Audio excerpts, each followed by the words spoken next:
എല്ലാവർക്കും നമസ്കാരം. നമസ്കാരം. ഡിസ്റ്റൻസ് ഈവൻ ഫോൺ കട്ട് ചെയ്യും. ആദ്യം തന്നെ എൻ്റെ ഏറ്റവും പ്രിയപ്പെട്ട മാധ്യമ സുഹൃത്തുക്കൾക്ക് സ്വാഗതം. ഈ സിനിമയെ കുറിച്ച് പറയുമ്പോൾ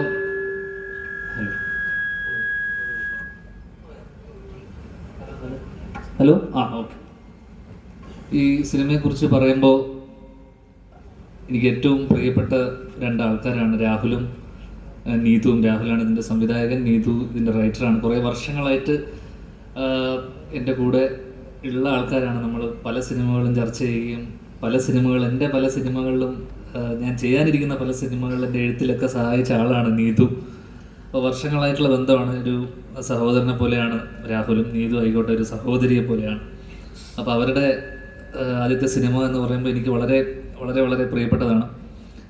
ഒപ്പം ഇതിൽ അഭിനയിക്കുന്നത് ഈ മോഷൻ പോസ്റ്റിലൂടെ മനസ്സിലാക്കണം, ഒരു ഹൊറർ ജോണറിൽ പെടുന്നൊരു സിനിമയാണ്. അപ്പം ഹീറോ ഒന്നുമല്ല, പക്ഷേ ഉർവശി ചേച്ചിയും നവ്യയുടെയും കൂടെ ഒരു ചെറിയ വേഷം ഇതിൽ ചെയ്യുന്നു എന്നുള്ളതാണ് ഇതിൽ പ്രധാന കാര്യം.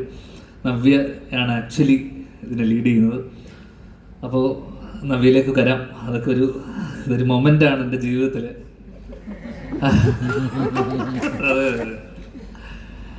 അപ്പോൾ ഇത് ഗഫൂർക്ക ഇതിൻ്റെ പ്രൊഡ്യൂസറാണ്. കോ പ്രൊഡ്യൂസേഴ്സ് ആയിട്ടുള്ള ആൾക്കാർ. ഇവരൊക്കെ വർഷങ്ങളായിട്ടുള്ള ബന്ധവും പരിചയമാണ്. അപ്പോൾ എന്തായാലും കാസ്റ്റിൽ ഉൾപ്പെടുന്ന ആൾക്കാരൊക്കെ ബാക്കി നവ്യ കഴിഞ്ഞു കഴിഞ്ഞാൽ ഉർവശി ചേച്ചി, റോണി ചേട്ടൻ, ഇവിടെ എത്തിച്ചേരാൻ പറ്റാത്ത സിദ്ധാർത്ഥ് വരദൻ, മധുചേട്ടൻ, വിഷ്ണു, അങ്ങനെ വേറെ മിസ് ചെയ്തു പോയോ? ഇല്ല, ഇത്രയും ആൾക്കാർ. അത്യാവശ്യം തിരക്കേടില്ലാത്തൊരു കാസ്റ്റും ക്രൂ ആണ്. ടെക്നീഷ്യന്മാരൊക്കെ എനിക്ക് പരിചയം കുറച്ച് പേര്. ക്യാമറമാനൊക്കെ ചെന്നൈയിൽ നിന്നല്ലേ. അപ്പോൾ മ്യൂസിക് അരുൺ ഇല്ലേ? അരുൺ ആണ് ഇതിൻ്റെ മ്യൂസിക്.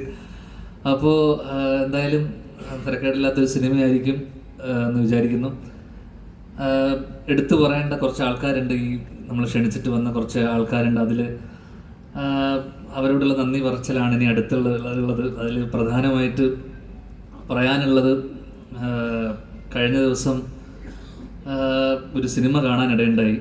ആ സിനിമയിൽ എനിക്ക് പരിചയമില്ലാത്തതും എനിക്കറിയാത്തതുമായിട്ടുള്ള പല കാര്യങ്ങളും ആ സിനിമയിലൂടെ പഠിക്കാൻ പറ്റി, അറിയാൻ പറ്റി. എൻ്റെ ദുഃഖത്തിലും സന്തോഷത്തിലൊക്കെ പങ്കുചേർന്ന വർഷങ്ങളായിട്ട് കൂടെയുള്ള ഒരാളാണ്. ആ സിനിമ സ്പാ. അതിൽ അഭിനയിച്ച ആൾ മേജർ രവി. പോയോ? എന്നോട് നിർബന്ധിച്ച് കാണാൻ പറഞ്ഞതാണ് കുടുംബത്തോടൊപ്പം. ഞാൻ കുടുംബത്തോടൊപ്പം ഇരുന്ന് ആ പടം കണ്ടു തുടങ്ങി. പിന്നെ നിർബന്ധിച്ചു. ഞാൻ കണ്ടു. അറിയാത്തതും അറിയാൻ പാടില്ലാത്ത പല കാര്യങ്ങളും അതിൽ അറിയാനുണ്ടായിരുന്നു, മനസ്സിലാക്കി. അതിൽ എനിക്ക് കണ്ടതിൽ അടുത്ത കാലത്ത് കഴിഞ്ഞൊരു 10 വർഷത്തിൽ ഏറ്റവും മാസ് ഒരു ഇൻട്രോ അല്ലെങ്കിൽ എൻട്രി ഞാൻ കണ്ടതിൽ. തിയേറ്ററിലായിരുന്നു ഞാൻ ചിലപ്പോൾ എഴുന്നേറ്റ് കൈയടിച്ചു പോയതിന്. ഇവിടെ മൈനേഴ്സിന് ഇതില്ല എന്ന് പറയുമ്പോൾ ഒരു വെടി ശബ്ദത്തോടുകൂടി മേജർ അങ്കിളിൻ്റെ ഒരു എൻട്രി ഉണ്ടായിരുന്നു. അത് ഗംഭീരം എന്നല്ലാതെ എനിക്ക് അതിനപ്പുറം ഇല്ല. നിർബന്ധിച്ച് കാണിപ്പിച്ചുകൊണ്ട് ഞാനിത് പറഞ്ഞേ പറ്റൂ. Ravi uncle, thank you for coming. അടുത്തതായിട്ട് പടം കണ്ടല്ലേ? പടം കണ്ടു. ഒരു ഹാപ്പി സന്തോഷമുണ്ട് അവിടെ. ഹാപ്പി എൻഡിങ്, ഒരു സന്തോഷം. പടം കണ്ടു. ശിവൻ പടം കണ്ടു. അടുത്തതായിട്ട് എടുത്തു പറയേണ്ട ഒരാള്, 2019 ഞാനും അജുവും വിശാഖും കൂടെ നിർമ്മിച്ച സിനിമ, ഞാൻ ഡയറക്റ്റ് ചെയ്ത ലവ് ആക്ഷൻ ഡ്രാമ ഇറങ്ങൂല എന്നുള്ളൊരു അവസ്ഥ ഉണ്ടായിരുന്നു. എനിക്ക് തോന്നുന്നു ഒരു 2 ദിവസം മുന്നേ വരെ, തലേ ദിവസം വരെ പ്രശ്നമായിരുന്നു അല്ലേ. അങ്ങനെ ഞങ്ങൾ വൈകുന്നേരങ്ങളിൽ പലപ്പോഴും ഒത്തുകൂടാറുള്ള സമയത്ത് ഞങ്ങൾ വളരെ നന്ദിയോടെ സ്മരിക്കുന്ന ഒരാളാണ് സന്ദീപേട്ടൻ. കാരണം എൻ്റെ പ്രശ്നം പറ്റിയെന്ന് വെച്ച് കഴിഞ്ഞാൽ, ആ പടത്തിലൊരു ആനിമൽ സർട്ടിഫിക്കറ്റ്, ഞങ്ങൾ 2-3 പട്ടികളെ ഷോർട്ട്സ് ഇട്ടപ്പോൾ അതിൽ സർട്ടിഫിക്കറ്റ് വേണമായിരുന്നു ഇതിന് വേണ്ടിയിട്ട്. അത് ഡൽഹിയിൽ പോയിട്ട് വേണം ആ സർട്ടിഫിക്കറ്റ് എടുക്കാൻ. അങ്ങനെ സന്ദീപേട്ടൻ അന്ന് ഇറങ്ങി പുറപ്പെട്ടില്ലായിരുന്നെങ്കിൽ അന്ന് ആ സിനിമ ഇറങ്ങില്ലായിരുന്നു. കാരണം എന്ന് വെച്ച് കഴിഞ്ഞാൽ അന്ന് ഞങ്ങളവിടെ മത്സരിച്ച സിനിമകളെന്ന് പറയുന്നത്, ഒന്ന് ലിസ്റ്റിൻ സ്റ്റീഫൻ്റെ ബ്രദേഴ്സ് ഡേ, രാജുവങ്ങളുടെ ഫൈനൽസ്, പിന്നെ അതോടൊപ്പം തന്നെ ആൻ്റണി ചേട്ടൻ്റെ ലാൽ സാറിൻ്റെ ഇട്ടിമാണ്. സന്ദീപേട്ടന് ലിസ്റ്റിൻ സ്റ്റീഫനോടുള്ള വെറുപ്പ് കൊണ്ടാണെന്ന് തോന്നുന്നു സന്ദീപേട്ടൻ ഇറങ്ങി പുറപ്പെട്ടു. എന്താണെന്ന് അറിയില്ല. സന്ദീപേട്ടൻ ഡൽഹിയിലേക്ക് പോകുന്നു, ഞങ്ങൾക്ക് വേണ്ടി സർട്ടിഫിക്കറ്റ് ഒപ്പിച്ചു തരുന്നു. ഒരേ കമ്മിറ്റിയിലുള്ള ഒരേ അസോസിയേഷനിലെ ആൾക്കാർക്കിടയിലുള്ള എന്തോ പ്രശ്നം കൊണ്ടാവാം സന്ദീപേട്ടൻ ഞങ്ങൾക്ക് വേണ്ടി അത് ചെയ്തു തന്ന സന്ദീപേട്ടനെ ഈ അവസരത്തിൽ, ഈ വേളയിൽ വളരെ നന്ദിയോടെ സ്മരിക്കുന്നു. അടുത്തതായിട്ട് എടുത്തു പറയേണ്ട ഒരാൾ എന്ന് പറയുന്നത് എൻ്റെ മെൻറ്ററും എൻ്റെ ജീവിതത്തിൽ എൻ്റെ ഏറ്റവും പ്രിയപ്പെട്ട എൻ്റെ സുഹൃത്ത്, എൻ്റെ പാർട്ട്ണർ, എൻ്റെ വഴികാട്ടി, നിങ്ങൾ തന്നെ, ഇപ്പോഴത്തെ പവർ ഗ്രൂപ്പിൻ്റെ തലവനുമായ ശ്രീ അജു വർഗീസ്. ഒരുപാട് കാര്യങ്ങൾ പറയണം. അതിൽ പ്രധാനമായിട്ടുള്ള കാര്യം, ഞാൻ കഴിഞ്ഞ ഒരു 2 മാസം മുന്നേ ഈയിടെയായിട്ട് സിനിമ കുറച്ച് കുറയ്ക്കുകയും സ്റ്റേജ് ഷോയിലാണ് ഫോക്കസ് ചെയ്യുന്നത്. സ്റ്റേജ് ഷോ, പരസ്യം, അങ്ങനെയുള്ള പരിപാടികൾ. അങ്ങനെ സ്റ്റേജ് ഷോയിൽ വേണ്ടിയിട്ട് ഞാൻ ഓസ്ട്രേലിയയിലിരിക്കെ എനിക്കൊരു ഫോൺ കോൾ വരുന്നു. അതിനിടക്ക് തന്നെ എന്നെ വിളിച്ചിട്ട് ഇങ്ങനെ കുറച്ച് കാര്യങ്ങൾ പറയാറുണ്ടായിരുന്നു. അപ്പോൾ അതിനോട് മുന്നേ എന്നോട് പറഞ്ഞു, വിജയ്, തമിഴ്നാടൻ വിജയ് CM ആയപ്പോൾ ഞാൻ തീരുമാനിച്ചു അടുത്തൊരു 15 വർഷത്തിലേക്ക് CM ആവാം എന്നുള്ളൊരു തീരുമാനം എടുത്തിരിക്കുകയാണ്. എന്നെ അജു വിളിച്ച് പറയുന്നത്, നീ ആദ്യം CM ആവണ്ട, അതിനു മുന്നേ ഇതൊക്കെ പറഞ്ഞതല്ലേ, നീ CM ആവണ്ട, അതിനു മുന്നേ അതിൻ്റെ ഒരു ബേബി സ്റ്റെപ്പ് എന്നുള്ള രീതിയിൽ ആദ്യം അമ്മയുടെ പ്രസിഡന്റ് ആവാം നമുക്ക്. ഏത് അമ്മയുടെ പ്രസിഡന്റ് ആയതിനു ശേഷം നമുക്ക് 15 വർഷത്തിനുള്ളിൽ നമുക്ക് ചാരിറ്റിയൊക്കെ ചെയ്യണം, ആൾക്കാരെ പറ്റിക്കാൻ കണ്ണിൽ പൊടിയണം, ചാരിറ്റിയൊക്കെ ചെയ്ത് വിജയ് ചെയ്ത പോലെ. എന്നിട്ട് നമുക്ക് പതിയെ CM ആവാം. ആദ്യം അമ്മയുടെ പ്രസിഡന്റ് ആയതിനു ശേഷം CM ആവാം. ഓസ്ട്രേലിയയിൽ ഇരിക്കുന്നു. അപ്പോൾ നാട്ടിൽ ഇങ്ങനത്തെ വാർത്തകൾ വരുന്നു, ഞാൻ അമ്മയുടെ ഇതിലേക്ക് വരുന്നു എന്നൊക്കെ. അങ്ങനെ ഇടയ്ക്ക് കുറച്ച് പേരിന്, കുറേ അമ്മമാരും അതിനിടയിലുള്ള അവിടുത്തെ കുറേ ആൾക്കാരൊക്കെ എന്നെ വിളിച്ച് അജു പറഞ്ഞതിൻ്റെ, അജുവിൻ്റെ പവർ ഗ്രൂപ്പ് ആൾക്കാരൊക്കെ ചേർന്ന് എന്നെ പ്രസിഡന്റ് ആക്കാനുള്ള വലിയൊരു പോരാട്ടം നടക്കുന്നതിനിടയിൽ ഞാൻ അയർലൻഡിൽ അടുത്ത ലാലേട്ടൻ്റെ ഷോവിന് വേണ്ടി നിൽക്കുമ്പോൾ ഞാൻ പിന്നീട് കാണുന്ന വാർത്ത, ഞാൻ ഓൾറെഡി പ്രസിഡന്റ് ആവാൻ സന്നദ്ധത കാണിച്ചു എന്നൊക്കെ പറഞ്ഞുകൊണ്ടുള്ള വാർത്തകൾ വരുന്നു. ഈ പവർ ഗ്രൂപ്പ് എന്ന് പറഞ്ഞാൽ ദിലീപേട്ട നിങ്ങളല്ല, അത് അജു വർഗീസാണ്. നിങ്ങൾ ഈ പവർ ഗ്രൂപ്പ് വെച്ചിട്ട് അവിടെ ഇരുന്നു, അത് അജു വർഗീസ് ആണെന്നുള്ളത് മനസ്സിലാക്കുക. റോണി ചേട്ടൻ ഇവിടുത്തെ എക്സിക്യൂട്ടീവ് കമ്മിറ്റി, ബിനാമി, നിങ്ങളുടെ ബിനാമിയാണോ? റോണി ചേട്ടൻ ഇപ്പോഴും ഒരു S എന്നുള്ളൊരു ഷർട്ട് ഇട്ടിട്ടാണ് വന്നത്. അത് സൂപ്പർമാൻ അല്ല, അത് ശ്വേത ചേച്ചിയാണ്. വേറെ ഏതൊക്കെ അക്ഷരമുണ്ട് നിങ്ങൾക്ക്? ഇപ്പോഴും എക്സിക്യൂട്ടീവ് കമ്മിറ്റിയിൽ ഇത്രയും സ്ട്രോങ് ആയിട്ട് നിൽക്കുന്ന ഒരാള്, ശ്വേത ചേച്ചിക്ക് ഇത്രയും സപ്പോർട്ട് കാണിച്ചുകൊണ്ട് ഇവിടെ വരെ.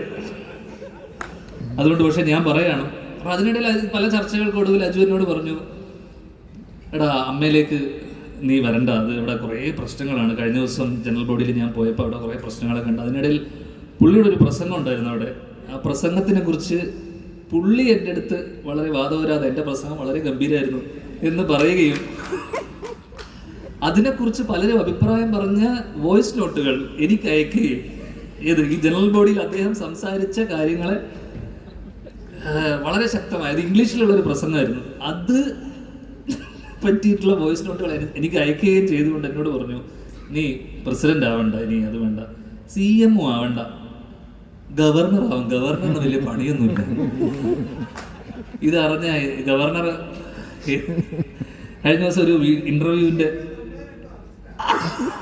ഇല്ല വിവരക്കേടിനെ അറസ്റ്റ് ചെയ്യാനുള്ള വകുപ്പില്ല, ആ വകുപ്പില്ല, ഒരിക്കലും അറസ്റ്റ് ചെയ്യില്ല. നമ്മൾ അറസ്റ്റ് ചെയ്ത് അപ്പം തന്നെ ഇറക്കിക്കൊണ്ടുവരും, ബെയിലിറക്കും. ദിലീപേട്ടൻ നമ്മൾ ഇറക്കും.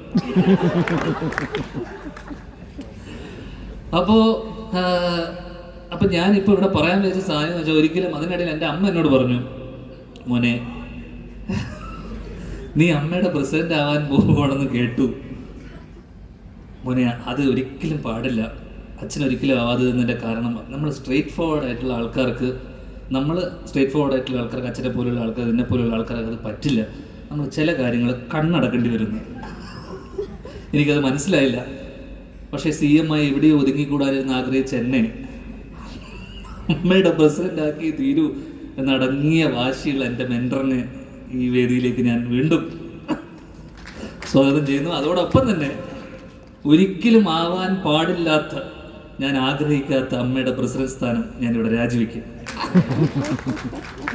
രാജി വെച്ചു. ഇനി ചിലപ്പോൾ തിരിച്ചു വന്നാലും വരും. അടുത്തതായിട്ട് പറയാനുള്ളത് എൻ്റെ ഏറ്റവും പ്രിയ സുഹൃത്ത്, ഒരു വിളിക്കപ്പുറം ഉള്ള ഒരാളാണ് സാക്ഷാൽ ലിസ്റ്റിൻ സ്റ്റീഫൻ. കഴിഞ്ഞ ദിവസം ഒരു റിവ്യൂവർ എന്നെക്കുറിച്ച്,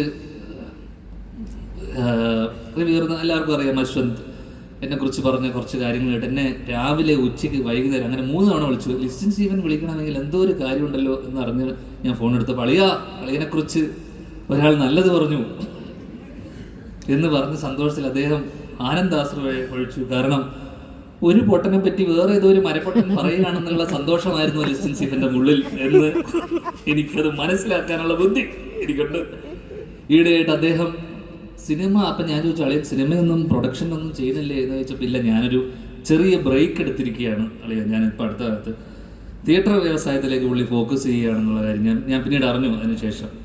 പക്ഷെ എനിക്ക് പറയാനുള്ള കാര്യം അത് വലിയൊരു മണ്ടത്തരമാണെന്ന് എനിക്ക് തോന്നുന്നു. കാരണം എല്ലാ വർഷവും ഇപ്പം സിനിമയുടെ എണ്ണം കുറഞ്ഞു. എല്ലാ വർഷവും 5ഉം 10ഉം സിനിമ എഴുതുന്ന ലിസ്റ്റിൻ സ്റ്റീഫൻ്റെ സിനിമകളാണ് അദ്ദേഹത്തിൻ്റെ തിയേറ്ററിൽ തന്നെ ഓടിച്ച് കളിച്ചുകൊണ്ടിരുന്നത്. ഇപ്പോൾ സിനിമ ഇല്ലാത്തതുകൊണ്ട് തിയേറ്റർ വ്യവസായത്തിന് ചെറിയ കേടുപാട് പറ്റിയിട്ടുണ്ടെന്ന് പറഞ്ഞു. അതുകൊണ്ട് തന്നെ നിങ്ങൾ വീണ്ടും മകനെ മടങ്ങി വരൂ, പ്രൊഡക്ഷനിലേക്ക് തിരിച്ചു വരൂ, നിങ്ങളുടെ സിനിമകൾ നിങ്ങൾ തന്നെ തിയേറ്ററിലേക്ക് ഓടിക്കൂ എന്നുള്ള അഭ്യർത്ഥനയും കൊണ്ട് ലിസ്റ്റിൻ സ്റ്റീഫനെയും ഈ പരിപാടിയിലേക്ക് സ്വാഗതം ചെയ്യുന്നു. അടുത്തതായിട്ട് last but the not the least എന്ന് പറഞ്ഞ പോലെ